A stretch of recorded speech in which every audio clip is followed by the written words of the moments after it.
That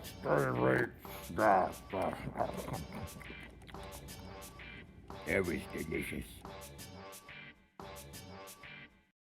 Hello, and welcome back to Steve Eats Snacks.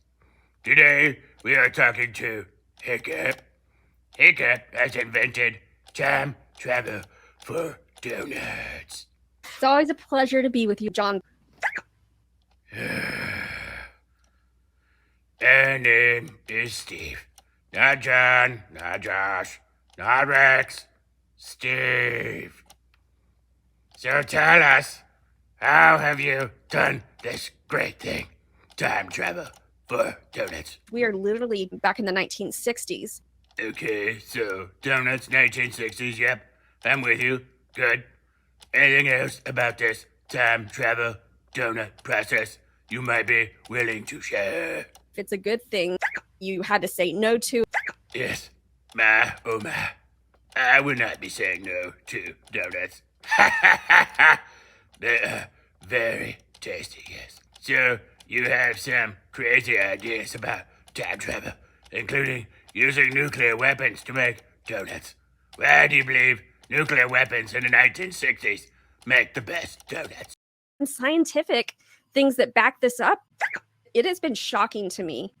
If I just write my name on a piece of paper, that really doesn't mean anything.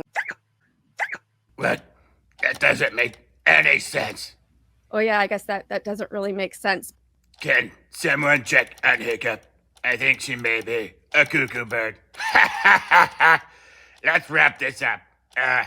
Donuts are the best. You can't question it.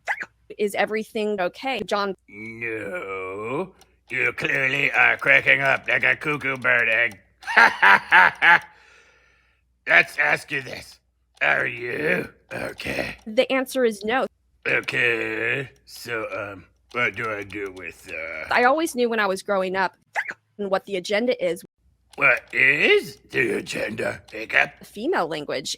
Female language? Is that like saying donuts are delicious while crying? Hey, why do you think they have that behind glass? Never thought of that. So, are you saying donuts are behind glass so females don't cry at them? I remember someone even close to me making a comment how cool it would be to try to weld metal to nuclear weapons while sleeping. Okay. I'm Stevie Snacks. She crazy, and I gotta go. Well, they say all good things come to an end. What's that got to do with this show?